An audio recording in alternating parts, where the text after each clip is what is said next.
Halo, selamat siang pemirsa. Senang sekali di hari Jumat kami kembali dapat menemani Anda. Tentunya dengan kisah-kisah inspiratif dan pembicaraan yang sangat inspiratif untuk Anda.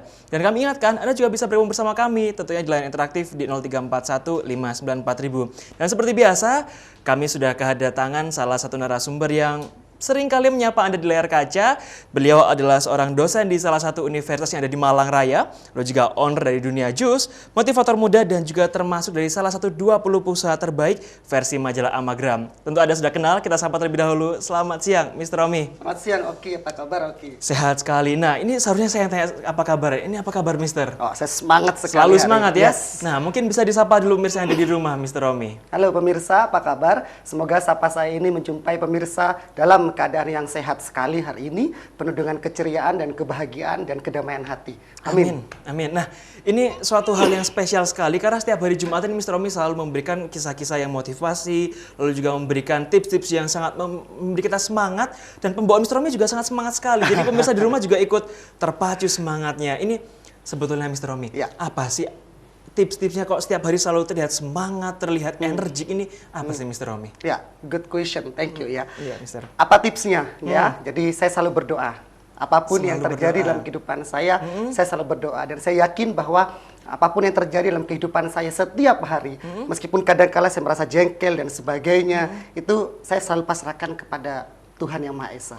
Oke. Ya, saya selalu Kuncinya? libatkan Tuhan untuk hadir agar saya mendapatkan kedamaian di balik apapun situasinya. Selalu melibatkan Tuhan dalam segala proses kegiatan Iya. sehari Mr. Romi ya. Dan saya baca firman setiap pagi. Oke, jadi kuncinya adalah berdoa setiap hari, Ya. melibatkan Tuhan dalam segala aktivitas. Dan baca firman. Insya Allah kita akan Insya Allah. selalu semangat Yes. Mr. Romi ya. Yes. Siap Mr. Romi. Nah, di hari yang sangat semangat ini, Mr. Romi ingin berbagi apa yang di siang hari ini, Mr. Nah, tadi kan Oki bertanya tentang bagaimana kita bisa semangat setiap hari ya. Nah, ini ada hubungannya dengan topik yang akan saya berikan hari ini. Ada dua cerita sukses yang akan saya sampaikan, yang akan saya sharingkan kepada teman-teman, kepada pemirsa yang ada di rumah tentang dua cerita sukses ini. Ya, yang pertama yaitu tentang dua tempayan, ya, dua tempayan. Atau tentang tempayan yang retak. Itu yang Oke. pertama, ya. Jadi kita hari ini akan membahas tentang dua kisah. Saya selalu mengikuti di setiap segmen Mr. Romi hadir di layar kaca. Ya. Kalau biasanya segmen-segmen sebelumnya kita membahas tentang tips-tips menjadi seorang businessman, Ya. tips menjadi sukses, lalu Ya. juga banyak hal kemarin tentang cinta. Ya. Hari ini lengkap sekali menghadirkan sebuah kisah sukses Ya. juga. Ya. Jadi sudah all package ini Mr. ya. Betul. Hari ini kita akan membahas mengenai perilaku, mengenai karakter, mengenai mental sukses, ya, mengenai kebersyukuran, ya, mengenai melihat segala hal dari sudut pandang yang baiknya saja. Karena setiap pribadi yang melihat segala situasi dari segi yang baik, dia akan mendapatkan kedamaian. Menyikapi segala hal dari sisi yang baik, dari perspektif yang baik. Ya. Nah, sepertinya kita tidak perlu berbahasa basi, Mr. Romi. Ya.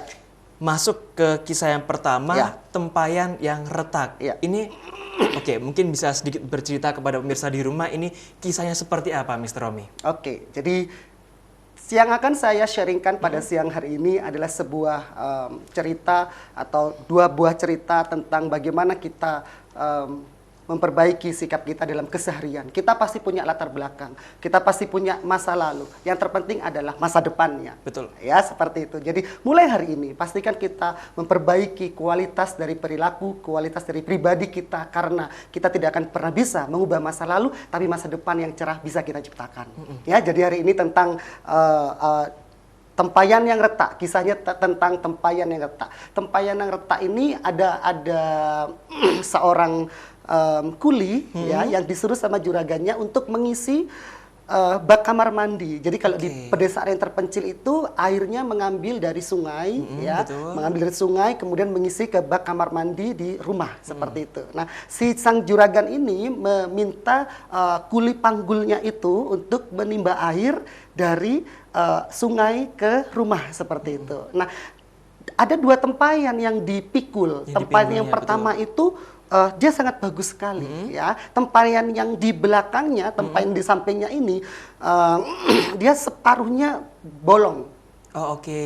Jadi separuhnya bolong. Jadi setiap kali diisi penuh dua-dua tempayan ini dari sungai ke lokasi untuk kamar mandinya ini, ya, selalu nanti nyampenya yang bocor ini jadinya separuh. Cuma setengah? Cuman setengah, oke. seperti itu. Ya, jadi suatu hari si tempayan retak ini meminta maaf kepada tadi yang memikul itu ya, yang kuli tadi meminta maaf ya, selama 2 tahun ini saya terlibat untuk ya kegiatan mengisi air ini selalu tidak penuh, dan saya merasa saya punya kekurangan, saya merasa saya punya cacat, saya merasa saya memiliki tidak seperti tempayan yang penuh tadi, seperti itu. Jadi si tempayan penuh merasa bangga, wow ya, saya merasa hebat, saya merasa bisa memenuhi, saya merasa lebih unggul seperti itu ya. Dan si tempayan yang retak ini yang tidak bisa mengisi tempayannya dengan penuh, atau istilahnya kalengnya kali ya, kalengnya dengan penuh, dia merasa frustasi, dia melihat kekurangan dirinya dan seperti itu. Dan si kuli tadi mengatakan, saya tidak akan menjawab pertanyaanmu, tapi besok saya akan perlihatkan sesuatu hal kepada kamu. Oke, jadi kisahnya berawal dari seorang kuli yang memikul 2 buah tempayan untuk mengisi bak air mandi dari sungai ke kamar mandi. Tapi yang satunya dalam kondisi yang sempurna, sementara yang satu dalam kondisi bolong, sehingga pada saat proses pengangkutan airnya bocor, tumpah, sehingga dan selalu separuh. Oke, jadi intinya adalah di sini saya menangkap bahwa si tempayan yang berlubang ini tadi menyadari akan kekurangannya dan frustasi, melihat segala sesuatunya dari segi yang tidak baiknya terlebih dahulu. Oke, jadi seolah-olah membuat dia ini, kenapa kok saya berlubang, kenapa kok saya nggak bisa seperti tempayan satunya selalu full. Ya. Nah, keesokan harinya sang kuli panggul ini memperlihatkan pada saat memikul lagi air ya di dalam tempayan itu, sang kuli mengatakan suatu hal, kalimat yang berharga sekali kepada tempayan retak. Lihatlah bunga-bunga di pinggir jalan ini, mereka tumbuh karena kamu siram setiap hari selama 2 tahun. Ya, seperti itu. Jadi si tempayan itu akhirnya kaget sekali. Wow, segitunya ya. Saya akhirnya tidak melihat dari segi yang baiknya ketika saya punya kekurangan seperti itu. Jadi sebenarnya setiap dari manusia tidak akan pernah mereka menjadi pribadi yang sempurna. Tapi dia atau manusia itu sendiri bisa berguna bagi orang lain ketika dia melihat hal yang baiknya saja. Disitulah dia merasa dirinya lebih baik dan lebih sempurna. Oke, ya. Jadi sebetulnya di balik sisi kekurangan si tempayan yang bolong tadi, yang berlubang tadi, dia tidak sadar bahwa sebetulnya selama perjalanan dari sungai menuju ke rumah sang majikan ini, dia secara tidak langsung menyirami ya bunga-bunga di pinggir jalan sehingga dapat bermekaran. Nah, dan si tempayan yang retak tadi juga bertanya, loh kok pinggir jalan sana kok nggak ada bunga-bunganya? Oh iya, di sana tidak ada bunga-bunganya karena saya tahu tempayannya utuh. Sehingga airnya nggak tumpah ya? Airnya tidak tumpah. Lah kok di sini bisa ada bunga-bunganya di pinggir saya ketika saya melewati jalan ini? Ya, pada saat kamu menumpahkan airmu karena kamu bocor, saya juga memberikan biji bunga di situ. Dan biji bunga itu menjadi bunga, kemudian bunga itu saya potong, kemudian saya bawa ke rumah juragan. Di rumah juragan itu sekarang ada banyak bunga, dan itu berkat kamu. Oke, jadi semua bunga yang sebetulnya dihiaskan di rumah sang juragan itu berawal dari ya karena si tempayan yang retak tadi itu, Mr. Romi ya? Betul sekali. Artinya adalah kadang-kadang kita melihat orang lain sempurna, kadang-kadang melihat orang lain begitu lebih dari kita ya? Lebih daripada kita. Tapi sebenarnya kalau digali lebih dalam, tidak ada manusia yang sempurna. Si tempayan utuh tadi juga tidak bisa memberikan bunga kepada sang juragan, ya. Sedangkan si tempayan retak tadi menyadari bahwa dia punya kekurangan, ya, dia bisa menciptakan bunga atau menumbuhkan bunga-bunga yang begitu indah sekali, dan bunga itu dipersembahkan atau ditaruh di rumah sang juragan. Artinya adalah setiap dari kita, kalau kita melihat segala sesuatu dari segi yang baiknya saja, ya, apapun yang terjadi dalam kehidupan kita, kita akan mendapatkan kedamaian di dalam diri kita. Dan kedamaian itu juga dibentuk ketika kita tidak keluar dari zona kebaikan. Karena setiap pribadi yang keluar dari zona yang baik, zona iman yang tidak baik, iman yang lagi mengecil, dia tidak akan pernah damai. Itu mengapa barusan saya mendapatkan informasi bahwa kalau kita dekat sama Yang Maha Kuasa, maka kita akan damai dan melihat segala sesuatu dari perspektif yang baiknya saja. Disitulah nanti kita akan penuh dengan senyum setiap hari. Dan semangat setiap hari. Ini yang saya sepakat dengan Mr. Romi adalah karena ketika saat kita tidak bisa bersyukur, kita selalu merasa kita kurang sementara orang lain lebih, ini kita lebih tertekan. Duh, orang lain kok bisa seperti ini sementara aku kok nggak bisa-bisa. Nah, barangkali kalau kita ingin menarik kisah tersebut dalam kondisi realita, Mr. Romi ya, kadangkala orang ini kadang-kadang masyarakat ini, termasuk saya pribadi sih kadang-kadang Mister, saat kita diminta untuk menuliskan, coba tuliskan kelebihan dan kekuranganmu.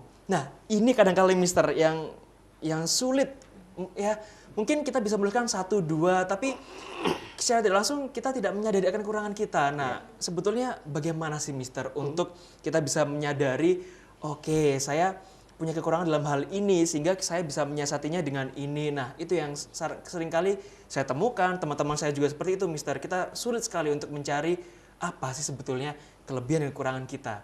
Nah, tapi sebelum kita untuk menjawab, kita akan jeda sejenak, Mister Romi. Nah, pemirsa, setelah jeda periode berikut, kami akan segera kembali, tentunya dengan menjawab pertanyaan tadi. Anda jangan kemana-mana, tetap bersama kami di program Dialog.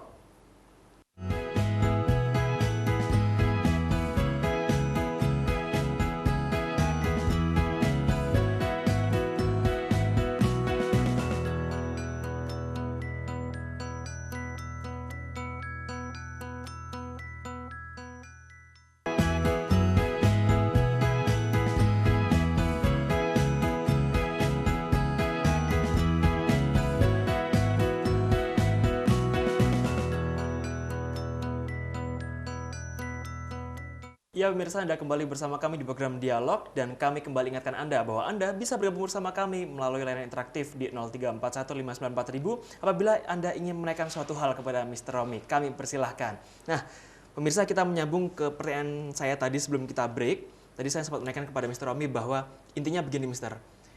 Kita sebagai manusia itu kadangkala lebih mudah untuk menilai orang lain. Oh, kamu tuh gini, kamu gini, kamu gini. Sementara kita lupa bagaimana untuk kita mengenal diri sendiri sehingga sampai kita nggak kenal kekurangan kita apa, kelebihan kita apa. Nah, itu bagaimana Mister untuk bisa mengetahui diri kita ini kurangnya apa, lebihnya apa, itu bagaimana caranya Mister? Ya, sejatinya orang yang bisa mengenali dirinya dengan baik, dia akan bisa membuat dia akan lebih mudah mengenali orang lain.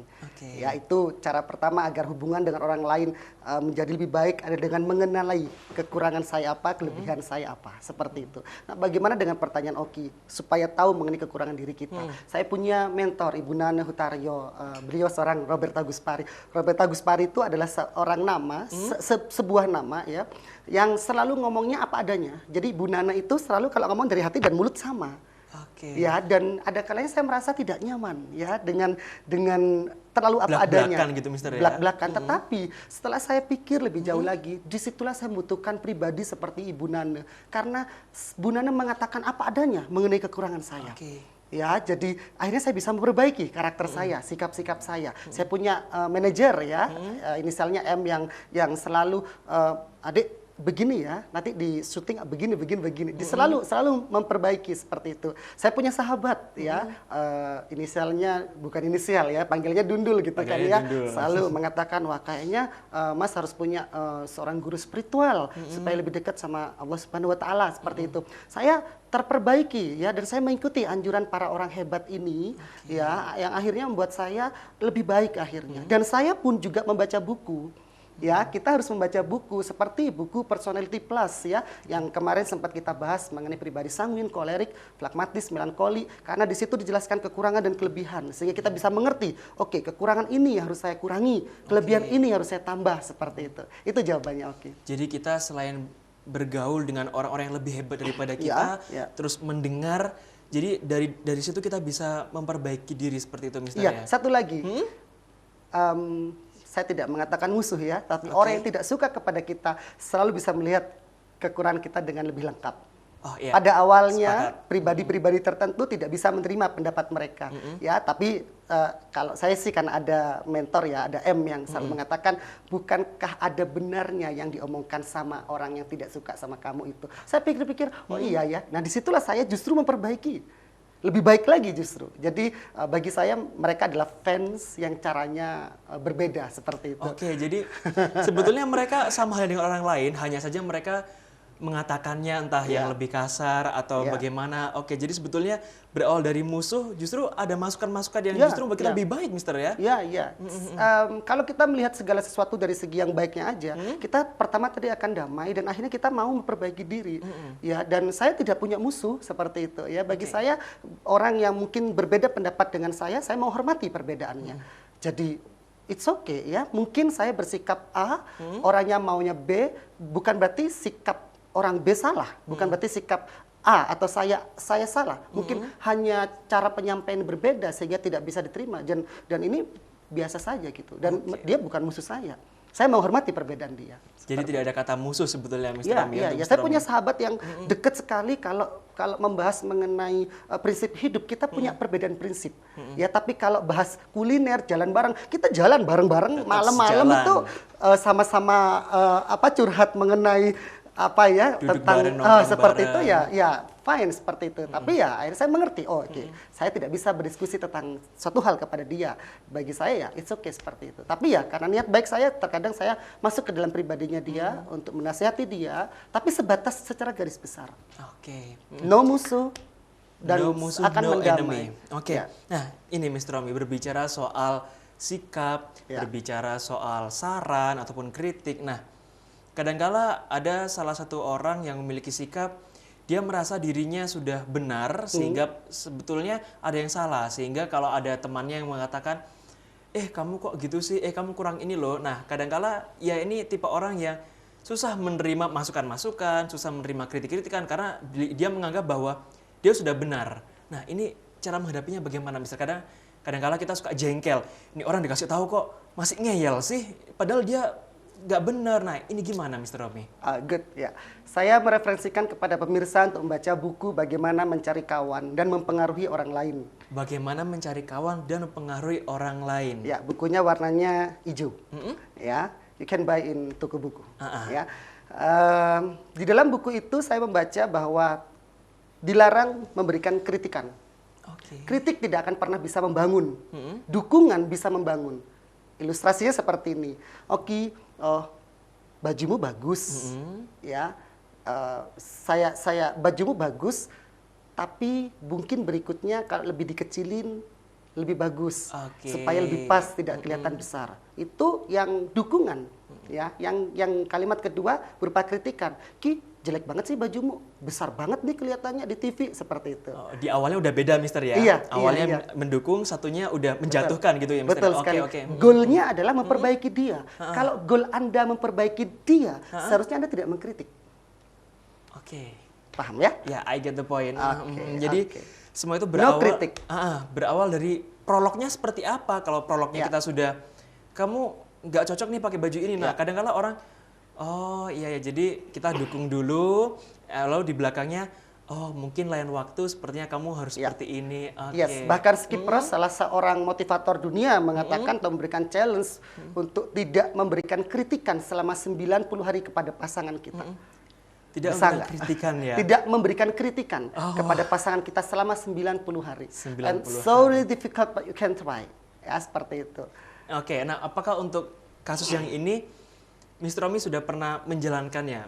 Seperti tidak memberikan kritikan tadi selama 90 hari kepada pasangan, atau mungkin orang yang dekat dengan Mr. Romi? Saya tidak memberikan kritikan, saya memberikan dukungan, tapi kepada pribadi-pribadi tertentu yang kadang-kadang nggak ngeh, ya kadang-kadang harus dijelaskan lebih detail. Saya dudukkan dia, saya ajak ngomong dia, ini loh kekuranganmu, tapi akan lebih baik kalau kamu melakukan seperti ini.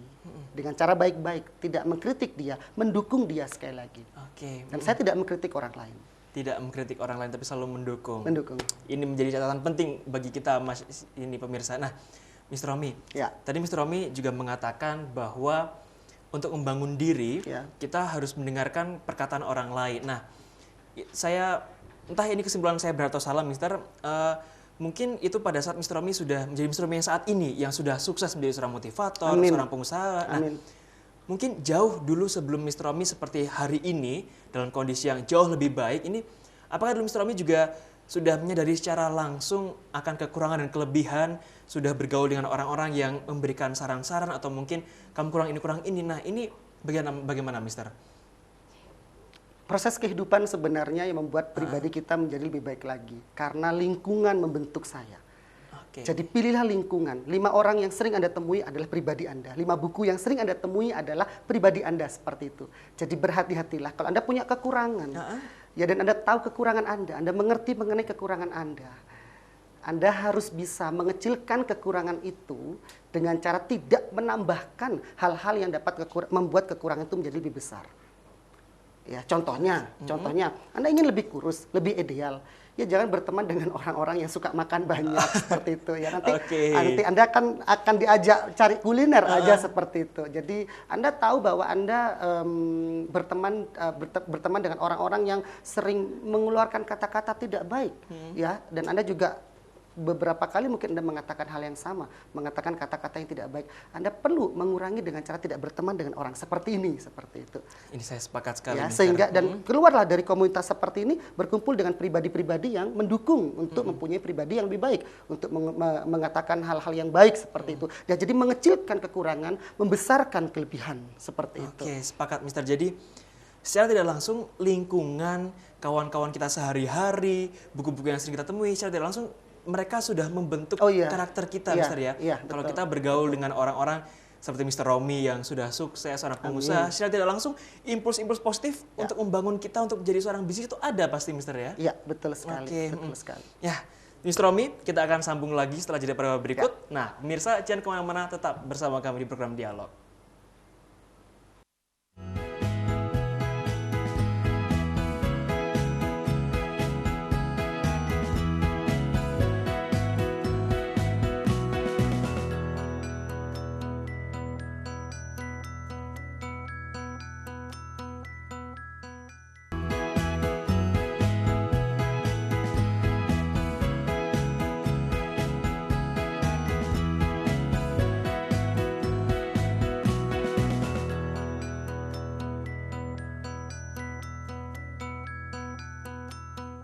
Senang sekali pemirsa Anda masih bersama kami di program Dialog dan tentunya dengan Mr. Romi yang hari ini yang memberikan kisah-kisah inspiratif dan juga tips-tips yang sangat membangun karakter kita untuk jadi lebih baik. Nah, kami ingatkan kembali untuk Anda yang ingin bergabung bersama kami, bisa saja langsung hubungi kami di 0341 594000. Tadi di segmen awal, Mr. Romi mengatakan bahwa hari ini kita akan membahas tentang dua kisah inspiratif. Tadi kisah pertama mengenai dua tempayan yang berbeda, ada yang sempurna, ada yang retak. Nah, ini berhubung kita sudah masuk segmen di tengah-tengah ini, Mister, ada baiknya kita langsung ke kisah yang kedua ini tentang apa sih, Mister Romi? Judulnya adalah mengenai dua kantong yang berbeda. Dua kantong yang berbeda. Nah, ini nggak jauh beda nggak, Mister, dengan kisah sebelumnya? Tadi kan dua tempayan yang salah satunya retak, satunya utuh. Nah, ini dua kantong yang berbeda. Ini kisahnya seperti apa, Mister Romi? Iya, setiap pengertian sukses itu selalu berhubungan dengan pengertian sukses yang lain. Oke. Jadi cerita yang kedua ini akan mendukung kepada cerita yang pertama. Oke. Ya, dua kantong yang berbeda. Bayangkan pemirsa sekarang punya dua kantong, sisi kiri dan sisi kanan. Sisi kiri dan sisi kanan. Sisi kiri dan sisi kanan. Kemudian pemirsa menggunting bagian bawah kantongnya, bagian kiri.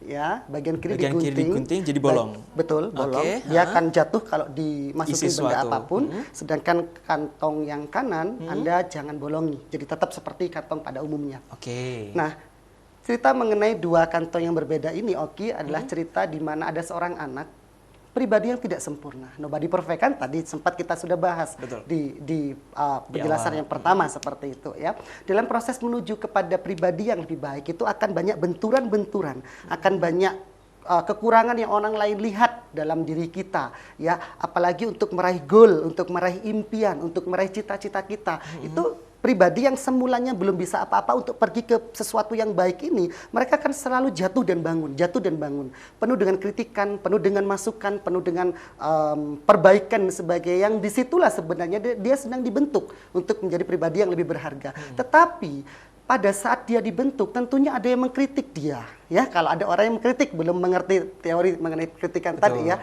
ada orang yang tidak setuju dengan dia, ada yang menghina dia, ada yang membuli dia, ada yang tidak sependapat dengan dia, ya, atau ada yang mengatakan kalimat yang kasar kepada dia. Ya, pemirsa bisa memperhatikan dengan cara menulis atau ucapan itu, ya, si anak tadi dia betul-betul menulis ucapan yang tidak berkenan di hatinya tadi, kemudian dia menggulung.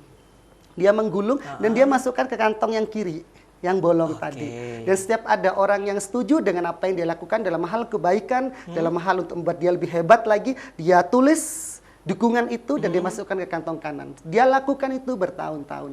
Pada setiap malam sebelum dia tidur, dia mengambil benda-benda atau tadi tulisan tadi, gulungan tadi di kantongnya. Dan dia kaget karena setiap malam dia tidak menjumpai hal negatif ini. Ya, yang tadi kritikan sebagainya, dia tidak melihat itu semua, dia tidak menemukan itu semua, hilang semua, dan dia melihat dukungan ini. Dan itu akan membuat hati kita merasa lebih nyaman. Bukan tidak menerima kritikan, ya, tapi kadang-kadang tidak semua kritikan baik untuk diri kita. Tidak semua kritikan baik untuk diri kita, karena pengkritik bersifat mengkritik, dan mengkritik tidak akan pernah bisa membangun, tapi dukungan akan bisa membuat membangun, seperti itu. Oke. Ya. Nah, sepakat Mister. Jadi karena seringkali entah itu selesai presentasi atau selesai seminar atau apapun itu, kadang-kala orang mengatakan, ya terima kasih untuk teman-teman yang sudah memperhatikan, mungkin ada kritikan-kritikan yang dapat membangun saya, berarti itu bukan membangun sebetulnya Mister ya? Ya. Sebetulnya yang membangun itu adalah dukungan, bukan kritikan. Betul.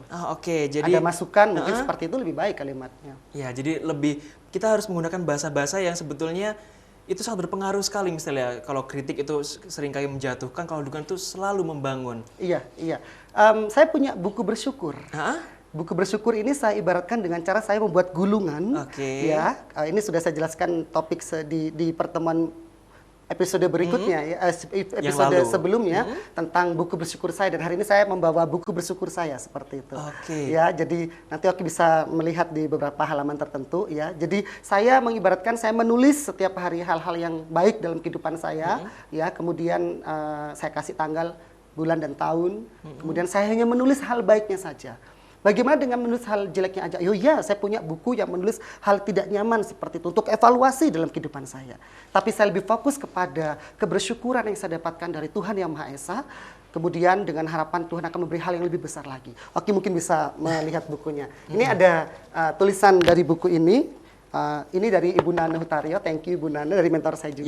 Yang tadi berbicara apa adanya itu. Iya, karena Bu Nana juga punya buku bersyukur, dan saya ATM, amati tiru modifikasi. Mungkin tidak ATP ya, ATP itu amati tiru plak, karena isinya pasti berbeda ya. Di sini ada tulisan yang Bu Nana berikan buku ini kepada saya, good time and good luck. Good time, artinya yang saya tulis di sini adalah hal-hal yang good, ya, good time, waktu-waktu yang menyenangkan saya tulis di sini. Ketika saya membuka buku ini, saya baca lagi di hari-hari sebelumnya kehidupan saya merasa wah banyak sekali itu pemberian Tuhan kepada saya, banyak sekali hal baik yang terjadi dalam kehidupan saya, dan itu membuat perasaan saya lebih nyaman daripada saya memikirkan hal-hal yang tidak menyenangkan di dalam kehidupan saya.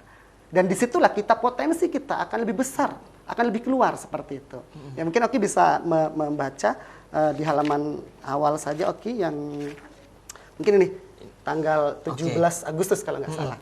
Nah, ini sebelum saya membaca Mr. Romi ini, saya bisa bayangkan pemirsa kalau di rumah Mr. Romi ini bukunya banyak sekali. Karena kalau di episode awal dulu Mr. Romi sempat ungkapkan, Mr. Romi punya buku impian, buku planning, buku agenda hari ini akan melakukan apa, esok melakukan apa, dan hari ini membawa buku bersyukur. Wah, saya bisa bayangkan bahwa buku-buku di rumah Mr. Romi ini banyak sekali. Betul Mr. Banyak ya? Ya, saya punya banyak buku. Perlu digarisbawahi, saya tidak suka menulis. Saya tidak suka membaca buku. Ya, saya tidak suka membaca buku, saya tidak terlalu suka membaca. Saya tidak suka menulis pada malam hari atau pada pagi hari. Tapi saya perlu manut kepada mentor-mentor yang sudah berhasil. Ya, perlu mengedifikasi, menduplikasi, perlu teachable, manut dan melakukan supaya kehidupan saya tidak jauh berbeda dari nanti orang sukses ini. Orang yang sukses ya, seperti itu. Jadi kalau mau sukses, ikutilah. Ada kalimat yang baik sekali yang perlu saya berikan kepada pemirsa yang ada di rumah, bahwa kalau Anda mau pergi ke suatu tempat, pergilah dengan orang yang pernah pergi ke tempat itu. Sekali lagi, kalau Anda ingin pergi ke suatu tempat, pergilah dengan orang yang pernah pergi ke tempat itu. Jika Anda mau sukses, jika Anda mau berhasil kehidupan Anda,